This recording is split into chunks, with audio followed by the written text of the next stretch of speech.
Hey, Reddit. I'm Max. I thought I was living the dream, a beautiful wife, a thriving business, and the kind of success story you'd see in a Hallmark movie. But last night turned my world upside down. Let me set the scene.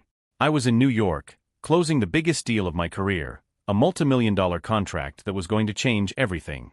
Camille, my wife, had been my rock through all the ups and downs. I couldn't wait to share the news with her, to see the pride in her eyes. After celebrating with a few drinks, I got a last-minute seat on a flight back to Charlotte. It was late, and I was exhausted, but I was excited to surprise Camille. I pictured slipping into bed beside her, whispering the good news, and finally getting a good night's sleep. But when I pulled into my driveway just after midnight, my stomach dropped. A sleek gold Mercedes was parked there, shining under the streetlight like a bad omen. It wasn't ours, and I didn't recognize it. I told myself it could be a neighbor or a delivery mix-up, but deep down, I knew better. I tried to shake the creeping dread as I unlocked the door and stepped into our dark, quiet house.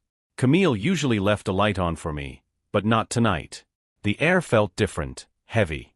I climbed the stairs, my heartbeat loud in my ears, and pushed open our bedroom door. And there it was, the scene that shattered me. Camille was in bed, naked, with a man I'd never seen before. He was young, fit, and confident, even in his sleep. He had a smug grin, like he knew he didn't belong there but didn't care. I just froze. For a second, I thought I was dreaming, like maybe I'd passed out on the plane and would wake up to the sound of the captain's voice. But no, this was real. My wife, the woman I had given everything to, was lying there with another man in the bed we shared. The pain was physical, like a punch to the chest. My hands shook as I pulled out my phone and snapped pictures. I needed proof, not just for me, but because I knew Camille would lie her way out of this. She was always good with words, always knew how to twist a situation to make herself look better. But I didn't wake her. I didn't say a word. I just backed out of the room, my mind racing with questions I wasn't ready to face, sat in my car in the driveway for what felt like hours, trying to process what I'd just seen. Every part of me wanted to storm back in there, wake them up, and demand answers. But I knew that wouldn't fix anything. Camille was too clever, too manipulative. If I wanted to come out of this with any dignity or leverage, I needed to be smart. By the time I drove off, the sun was starting to rise. I didn't have a plan, just a destination, my friend Derek's place across town. He was the kind of guy who'd always been there for me, no questions asked. When I knocked on his door, he opened it, took one look at me, and said, "What the hell happened to you?" I couldn't even speak. I just handed him my phone, showing him the pictures I'd taken. He swiped through them, his face darkening with every shot. "Damn, Max," he muttered, shaking his head. "I don't even know what to say. You okay?" I wasn't. Not even close. But I lied, like everything was under control. "I'll be fine," I said, my voice cracking. I need a place to crash. Just for a few days." "Stay as long as you need," Derek said immediately. "But you need to talk to her. Figure out what the hell's going on." That was the last thing I wanted to do, but I knew he was right. I needed to confront Camille, not just for closure, but to understand how she could do this to me after everything we'd been through. Later that afternoon, I called her. She picked up on the third ring, sounding groggy. "Max? Why are you calling so early?" "Early?" I repeated. It was almost noon. "Camille, I came home last night." There was a long pause. "Oh. Why didn't you wake me up?" Her tone was casual, almost bored, like nothing had happened. It made my blood boil. I decided to see if she'd admit anything. There was a car in the driveway. A gold Mercedes. Whose was it? She hesitated, just for a second, but it was enough. "Oh, that? It must have been the neighbor's. You know how tight parking is around here." The lie was so quick, so effortless, I almost second-guessed myself. But I had the photos, the proof. "Don't lie to me, Camille. I saw you. I saw him." Silence. When she finally spoke, her voice was defensive. "Max, it's not what it looks like. He's just a friend. He was drunk, and he needed a place to crash. Nothing happened." "Nothing happened?" I barked. "You were naked in bed with him." "Calm down," she snapped, like I was the unreasonable one. "You're blowing this out of proportion. It was innocent, Max. I swear." I hung up. I couldn't listen to another word. I didn't know what hurt more, seeing her with him or hearing her lie so easily, like it was nothing. By the time I got back to the house, I was shaking. I wasn't sure what I was going to say, but I knew I couldn't let her twist this into something it wasn't. Her car was in the driveway when I arrived. The gold Mercedes was gone. She must have gotten him out before I came back. I walked inside, and there she was in the kitchen, casually sipping coffee like it was just another day. "Max," she said, her voice carefully neutral. "I'm glad you're here. We need to talk." "Yeah," I said, slamming the door behind me. "We do." She leaned against the counter, arms crossed. "I don't know what you think you saw, but—" "Stop," I cut her off, pulling out my phone and holding it up. "I know what I saw, Camille. And I have proof." Her face drained of color, but she quickly recovered, tilting her head like she was amused. "You're seriously taking pictures now? That's a little dramatic, don't you think?" "Dramatic?" I snapped. "You were in our bed with another man, Camille. And you're going to stand there and act like I'm the one overreacting." She sighed heavily, like this was all some inconvenience. "Okay, fine," she said, setting her coffee down. "I made a mistake. But it's not like it meant anything." I stared at her, barely able to comprehend what she was saying. "Not like it meant anything?" I repeated, my voice rising. "You betrayed me, Camille. You destroyed our marriage." "Destroyed our marriage," she shot back, her eyes flashing. "Oh, don't act like you're perfect, Max. You're always working, always putting your career first.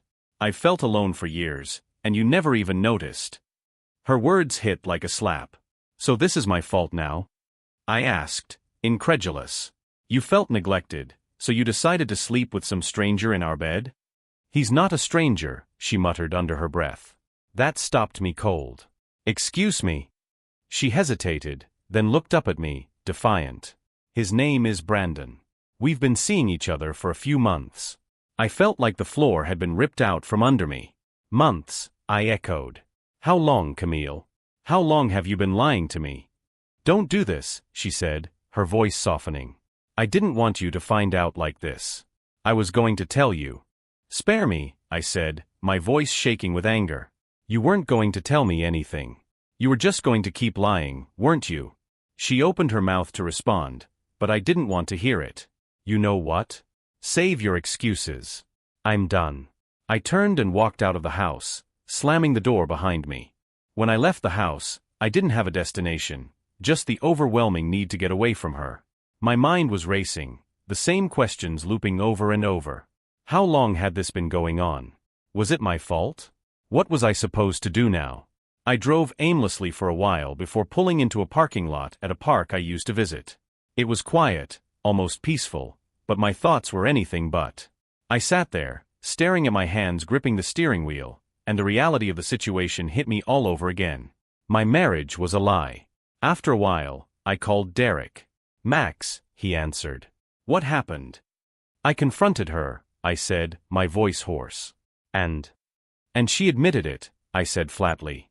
"She's been seeing this guy, Brandon, for months." "Months, Derek. All the times I was working late or on business trips, she was—" I couldn't even finish the sentence. Derek swore under his breath. "What are you going to do?" "I don't know," I admitted. "I can't go back there. Not right now." "Stay here," he said immediately. "Seriously, man, my couch is yours as long as you need." I thanked him and hung up, but the idea of crashing on Derek's couch felt like admitting defeat.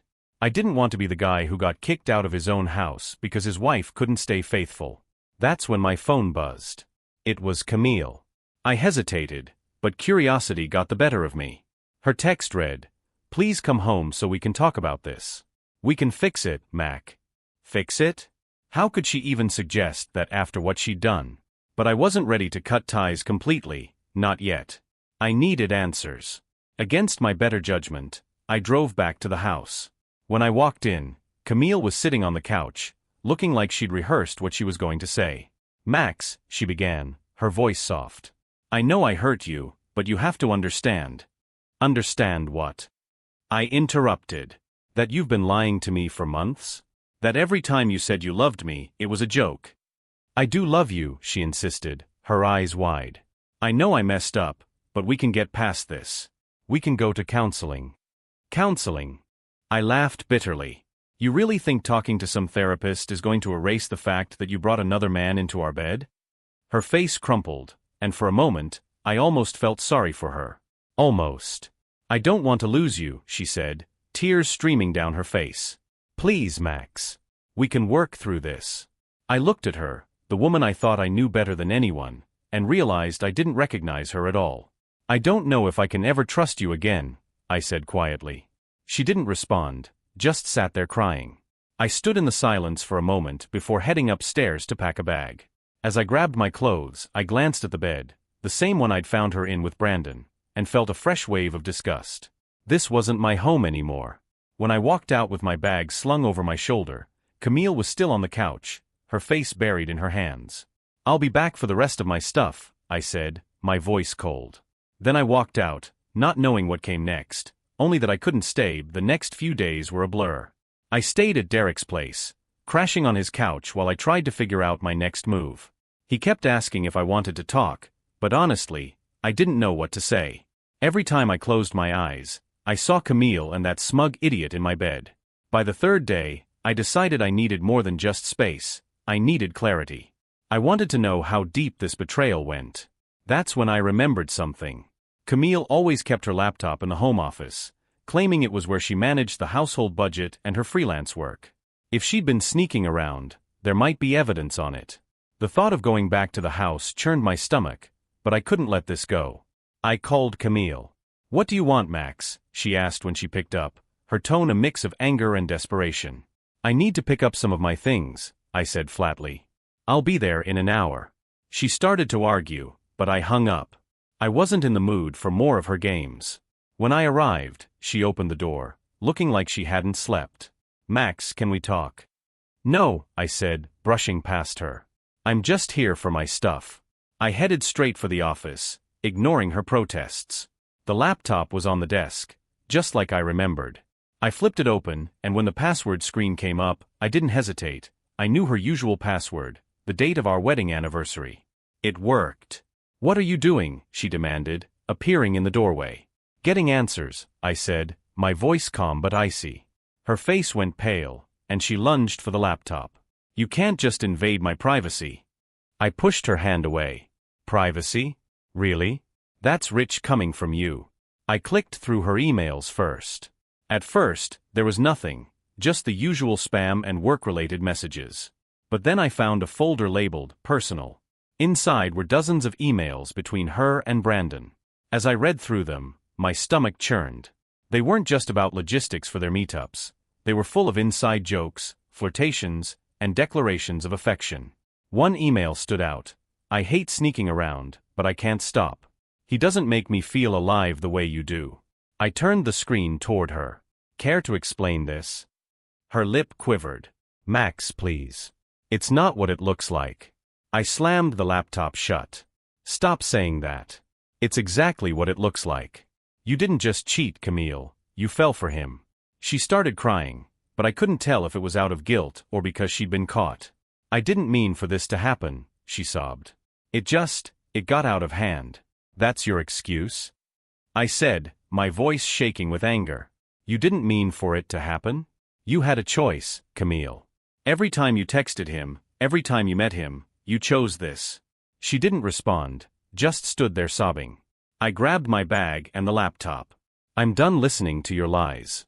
If you want to try to fix this, you can talk to my lawyer."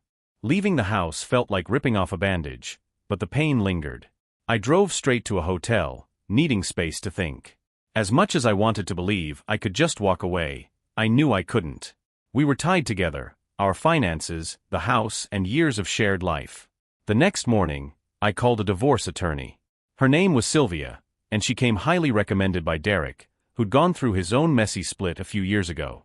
When I walked into Sylvia's office, she greeted me with a firm handshake. "Let's start with the basics," she said, sitting down with a notebook. "What's the situation?" I laid it all out, the affair, the lies, the photos, and the emails.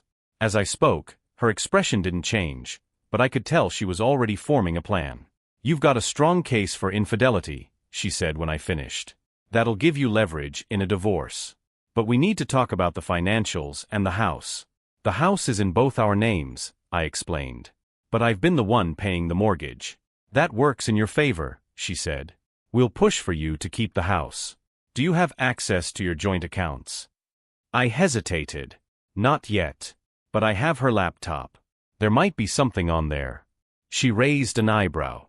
Be careful, Max. Anything you find has to be handled legally. If you need help accessing accounts, let me know. As I was leaving, she stopped me. One more thing, if she tries to spin this as your fault, stay calm. Don't give her any ammunition to use against you. Let me handle the dirty work. I nodded, grateful to have someone in my corner. Back at the hotel, I opened Camille's laptop again. I wasn't proud of snooping, but I needed answers. I went through more emails, hoping to find details about their meetups. Instead, I stumbled onto something worse, a bank statement for a separate account I didn't recognize. It was under her name, and it had regular deposits, large ones, from someone labeled B. Shaw, Brandon. I stared at the screen, my blood running cold. Not only had she been cheating, but it looked like Brandon had been giving her money. For what? Was she in some kind of financial trouble?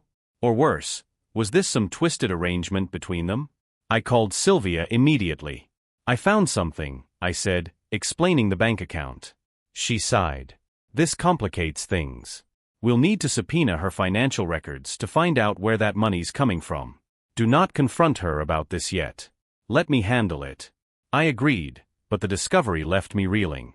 It felt like every time I uncovered one betrayal, there was another waiting right behind it. That night, as I lay on the stiff hotel bed, my mind raced with possibilities. What else had Camille been hiding? And who exactly was Brandon Shaw? The next day, I couldn't shake the nagging questions about the mysterious bank account and Brandon Shaw. If Camille had been hiding this financial connection, what else was she keeping from me? Sylvia promised to follow the legal trail, but I wasn't content to sit on my hands. I needed to know more about this guy. A quick Google search led me to his LinkedIn profile. He was a real estate developer, apparently successful if his posts about his luxury lifestyle were anything to go by. His smug smile in every picture made my blood boil. I wanted to punch him through the screen. Scrolling further, I noticed something odd, a post from 3 months ago with a caption that read, "Closing deals and making memories." The picture showed Brandon holding a glass of champagne in front of what looked like my backyard. I stared at the image, my stomach twisting. The trees, the deck furniture, it was unmistakable. He'd been to my house before, maybe even while I was away on business. Furious, I called Camille. "What now, Max?" she answered, her tone tired. "Did you invite Brandon to our house?" I demanded. There was a long pause. "I don't know what you're talking about," she said finally. "Don't lie to me, Camille. I saw the picture. He was in our backyard." Her voice rose defensively. "Okay, yes, he came over. But it was just once, and it wasn't a big deal. We were talking about real estate stuff." "Real estate?" I barked. "Are you kidding me? Do you even hear yourself?" "Max, you're overreacting." "Overreacting." I cut her off. "You brought him into my home, Camille. The one I worked my ass off to pay for. Was that before or after you decided to sleep with him in our bed?" She didn't respond. "That's what I thought," I said coldly and hung up. I needed more information, but I couldn't confront her directly. Instead, I reached out to Derek, who worked in corporate security. "I need a favor," I said when he picked up. "Name it," he replied without hesitation. "I need you to find everything you can on Brandon Shaw," I said. "Whatever's public, whatever's not, I want to know who this guy really is." Derek whistled. "You're diving into the deep end, huh?" "I don't have a choice," I said. "Give me a couple of days," he said. "I'll see what I can dig up." As I hung up, I felt a strange mix of anticipation and dread. I knew Brandon was at the center of this mess, but I had a feeling there was more to him, and to Camille, than I realized. 2 days later, Derek called me. His voice was tense, not the usual laid-back tone I was used to. "Max, I found some stuff on this Brandon guy. You might want to sit down for this."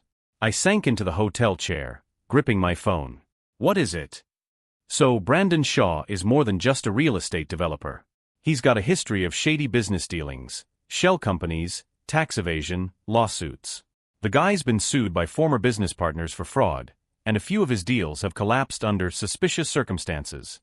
Okay, I said, trying to piece it together. But what does that have to do with Camille? That's the thing, Derek continued. One of his companies made a large payment to a bank account under her name about 6 months ago. It wasn't listed as salary or anything, just a consulting fee.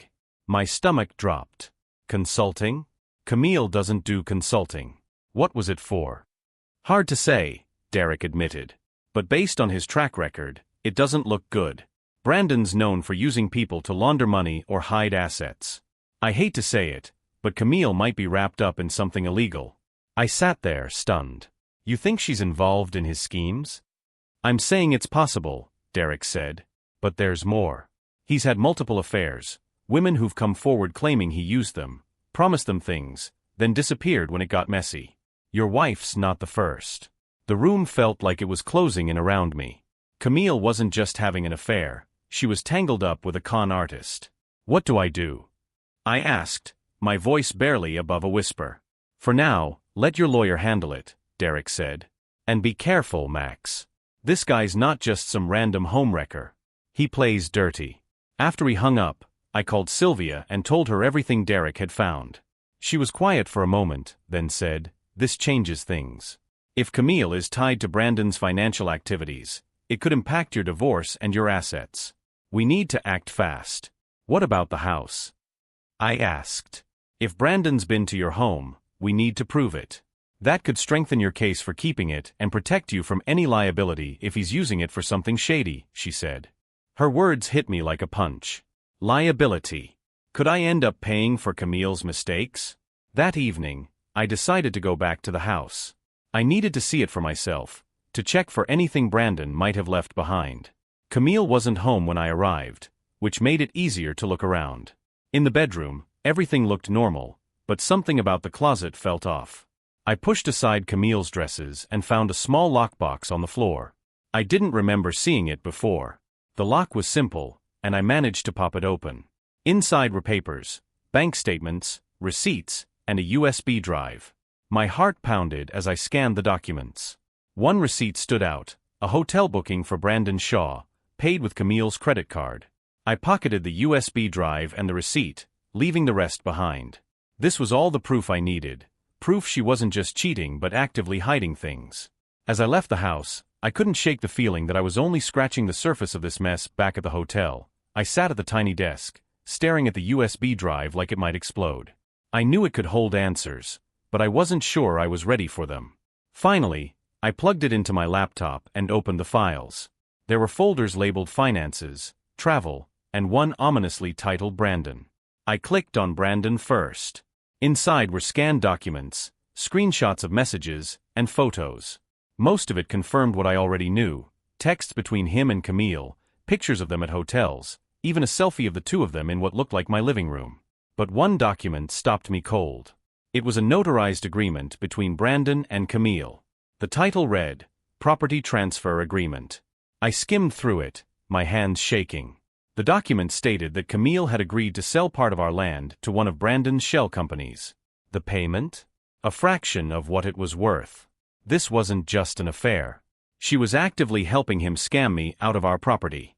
I clicked on the Finances folder next. More bank statements confirmed the deposits from Brandon's companies. There were also withdrawals, large ones, to accounts I didn't recognize. It looked like Camille had been funneling money to someone else. The travel folder was more personal, filled with itineraries and receipts for trips they'd taken together. One itinerary caught my eye, a trip planned for next weekend to Cancun. I sat back, trying to process everything. She wasn't just cheating, she was plotting. I called Sylvia immediately. "You're not going to believe this," I said, explaining what I'd found. "Bring it all to my office," she said. "This strengthens your case significantly." "But Max, this is getting bigger than just a divorce. If Brandon's using Camille to launder money or commit fraud, there could be criminal charges involved." The thought of Camille facing jail time didn't give me the satisfaction I expected. Instead, I felt a deep sadness. She wasn't the woman I thought I married, but I couldn't understand how she'd fallen so far. That night, as I stared at the ceiling of my hotel room, I made a decision. I wasn't going to let Camille or Brandon ruin me. If they wanted to play dirty, I'd fight back the next morning. I packed everything I had, Camille's bank statements, the USB drive, the property transfer agreement, and went straight to Sylvia's office. She greeted me with her usual calm professionalism, but as I laid out the evidence, even she seemed taken aback. "This isn't just infidelity," she said, flipping through the documents. "This is premeditated financial manipulation. Max, we're looking at fraud, property theft, and possibly money laundering." "So what happens now?" I asked, the weight of her words sinking in. "We're going to hit her with everything," Sylvia said, her tone firm. "But first, we need to protect you. I'll file a motion to freeze your joint accounts and any assets connected to her. If Brandon tries to involve your property or your money in his schemes, we'll make sure it's untouchable." "And the house?" I asked. "That's where this property agreement comes in," she said, tapping the document. "This is a smoking gun. It proves she acted without your consent, which strengthens your case for full ownership in the divorce. But we need more. More. We need to connect Brandon's shady businesses directly to Camille," Sylvia explained. "The bank statements and this USB are a start, but if we can prove she was knowingly involved in his scams, it'll solidify your position in court." I nodded, feeling a flicker of hope for the first time in days. Sylvia leaned forward. "There's one more thing. Have you confronted her about this yet?" "No," I said. "I haven't told her I found the USB or the property agreement." "Good," she said. "Keep it that way. Don't let her know what you have until we've filed the paperwork. Let her think she still has the upper hand." I agreed, but the thought of staying silent while Camille continued her lies made my skin crawl. That evening, back at the hotel, I was scrolling through the Brandon folder again when my phone buzzed. It was Derek. "Max, you're not going to believe this," he said, his voice low. I dug deeper into Brandon's background. Turns out, he's not just a con artist. He's under investigation by the feds. I sat up straighter. The feds? For what? "Fraud, money laundering, racketeering, you name it," Derek said. "And here's the kicker. One of the businesses he's being investigated for is tied to that property deal with Camille." The implications hit me like a freight train. "You're saying she could be pulled into this investigation?" "Exactly," Derek said. "If she's connected to those businesses, she's in serious trouble. And by extension, so are you."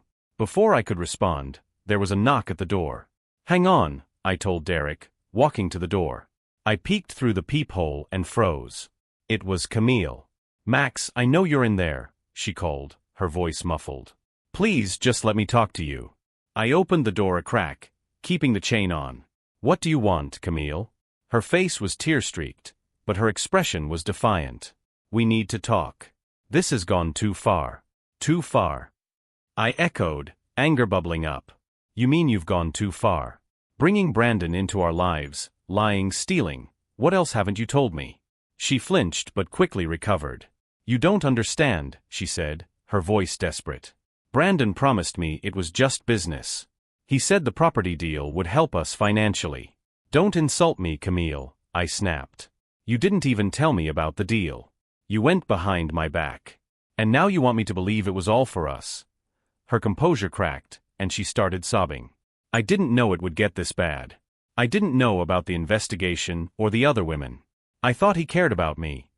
Her words confirmed what I'd suspected. She wasn't just his accomplice, she was his pawn. But that didn't make it any easier to forgive her. "I don't care what you thought," I said coldly. "You betrayed me, Camille. You put everything we built at risk. For what? Some guy who fed you a few sweet lies." "Max, please," she begged, reaching for the door. "Let me fix this. I'll cut ties with him, I'll do whatever you want. Just don't give up on us." I stared at her, the woman I once loved more than anything, and felt nothing but disgust. "It's too late for that," I said. "Get a lawyer, Camille. This is over." I slammed the door and leaned against it, breathing heavily. My hands were shaking, but I felt a strange sense of relief. For the first time, I wasn't clinging to the past. The next morning, I gave Sylvia the green light to file the paperwork. She assured me that the evidence we had would make a strong case, but there were still loose ends, namely, the Fed's investigation into Brandon. A week later, Derek called with another update. "Max, you're not going to believe this," he said. "The Feds raided one of Brandon's offices. It's all over the news. I quickly pulled up the story online. Sure enough, there was Brandon Shaw, being led out of an office building in handcuffs. The headline read, "Real estate mogul arrested for fraud and racketeering." Part of me felt vindicated, but another part was terrified. If Camille's name was tied to his dealings, this could get messy fast. As if on cue, Sylvia called. "We need to meet," she said. Brandon's arrest could change everything. Change how? I asked. If the feds come after Camille, they might come after you too, she said. We need to make sure you're protected. I sat across from Sylvia in her office, the weight of Brandon's arrest pressing down on me. She looked more serious than usual. "Max, with Brandon in custody, the feds will start digging into everyone connected to him," she said. "Camille could be implicated, and if your name shows up anywhere in her dealings, they'll investigate you too." I felt a lump in my throat. I had nothing to do with this. "I know," Sylvia said. "But perception matters. We'll file motions to distance you legally and financially from Camille. The USB and those bank records will help." "And what about the house?" I asked. "With Brandon out of the picture, the property transfer agreement might be invalid," Sylvia said. "We can argue it was done without your consent and push for full ownership." I nodded, but her next words hit me hard. "If Camille is charged, she could face jail time. Are you ready for that?" The question lingered in my mind as I left her office. Despite everything Camille had done, the thought of her going to prison was unsettling. That evening, Derek called again. "Camille's been named in the investigation," he said. "It's only a matter of time before they come knocking." I stared out the hotel window, watching the city lights flicker. My life was unraveling, and the woman I once trusted most had tied me to a ticking time bomb. 2 days after Derek's call, the inevitable happened. I was sitting in my hotel room, trying to distract myself with mindless TV, when there was a sharp knock at the door. My stomach dropped. I opened it to find 2 people in suits, FBI agents. "Mr. Max Davis?" the woman asked, her tone calm but firm. "Yes," I said, gripping the door frame. "We're investigating Brandon Shaw and his associates," she continued, holding up a badge. "We'd like to ask you a few questions about your wife, Camille Davis." I felt my heart pounding in my chest, but I managed a steady voice. "I've already started divorce proceedings. I'm not involved in anything she or Brandon did." "We understand," the man said. "But given your shared assets, we need to confirm your role, or lack thereof, in certain transactions." They asked about the property transfer and Camille's financial dealings. I stuck to the truth, explaining that I had no knowledge of her actions until recently and had provided all evidence to my lawyer.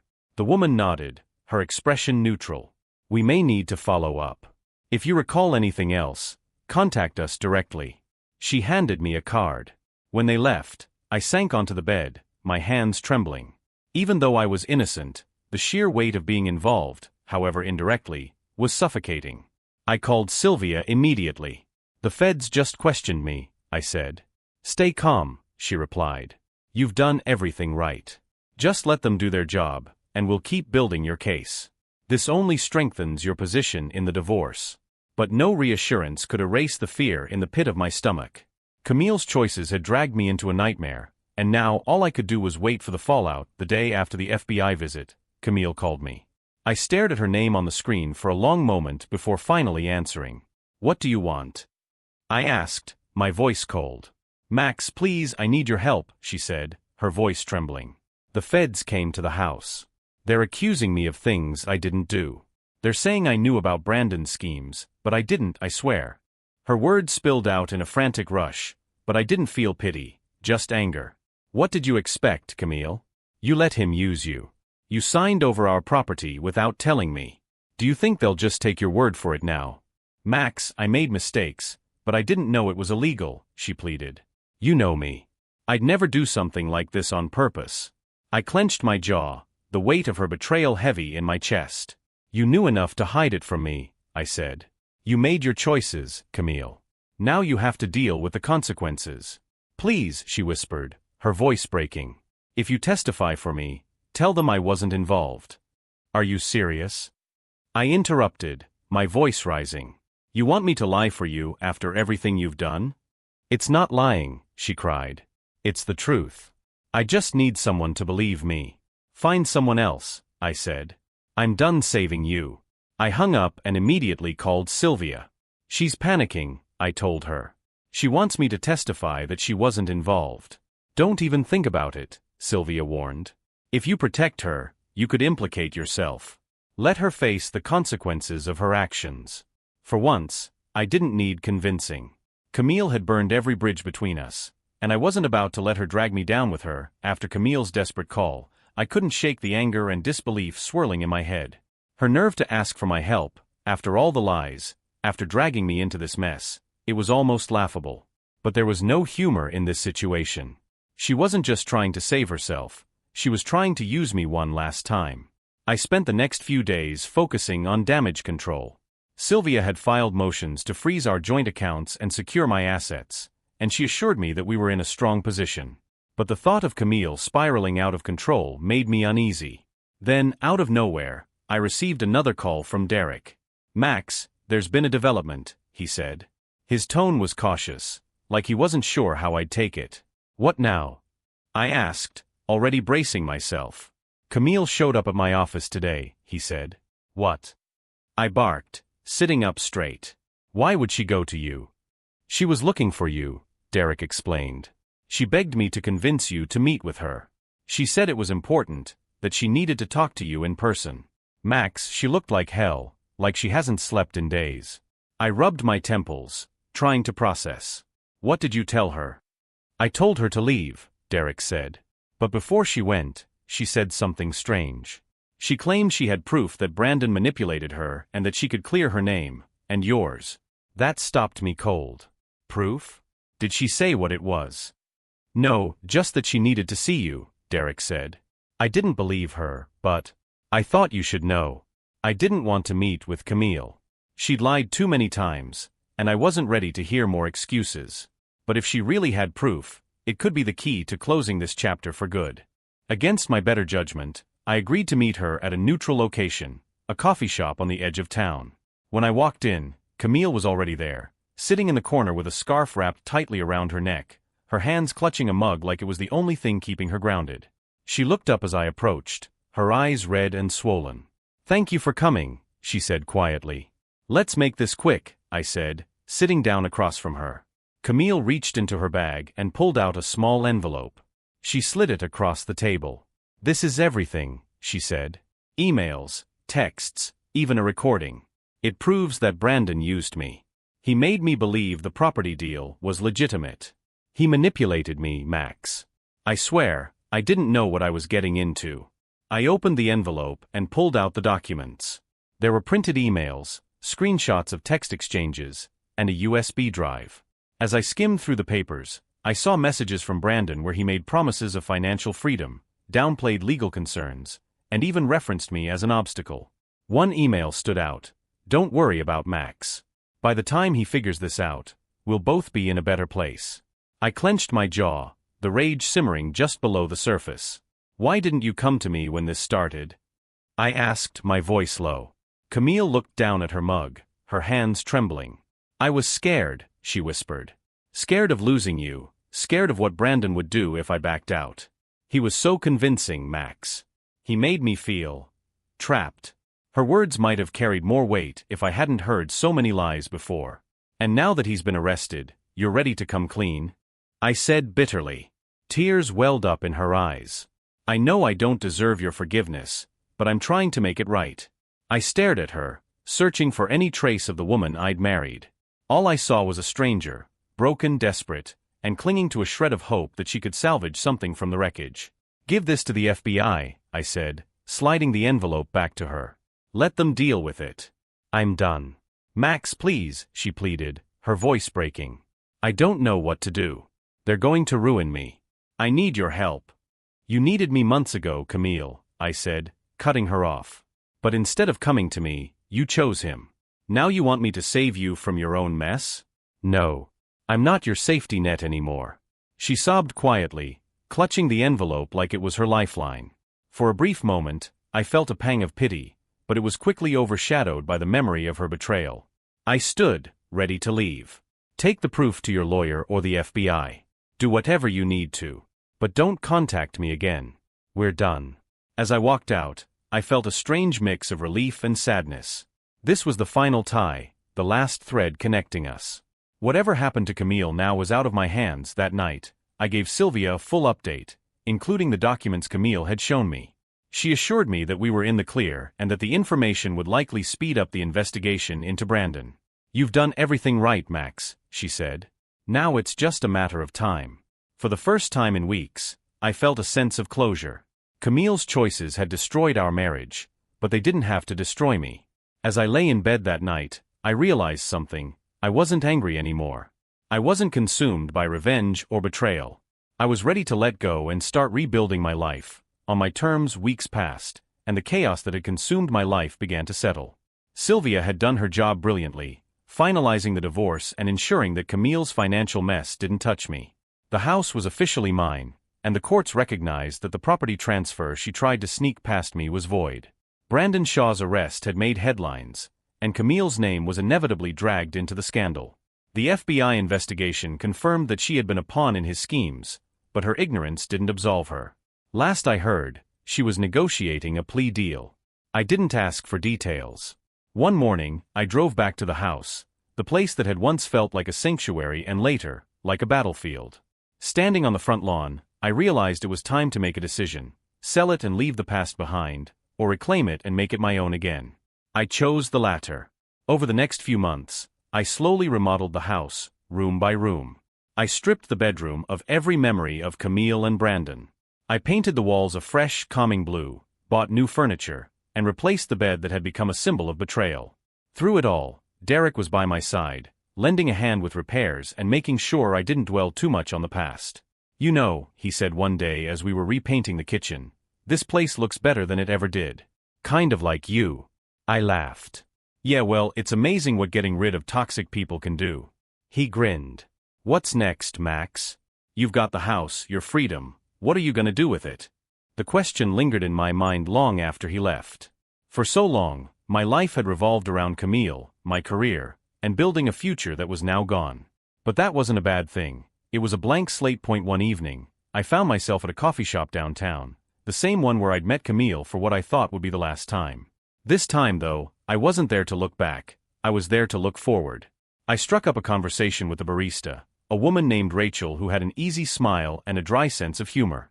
She teased me about ordering the most boring drink on the menu, and for the first time in months, I laughed, genuinely laughed. We talked for a while, and when she handed me my coffee, she slipped me her number. "Call me if you ever want to order something less boring," she said with a wink. It wasn't love at first sight, and I wasn't looking for anything serious. But for the first time, I felt like I could breathe again. As I drove home that night, the house didn't feel like a reminder of what I'd lost. It felt like a symbol of what I'd gained: resilience, clarity, and the strength to start over.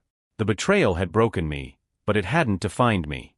When I walked through the door, the new bedroom, the one I'd made my own, felt like a promise of better days ahead.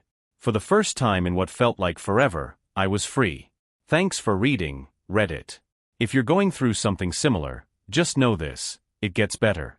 It's messy and painful, but you'll find your way again. I did.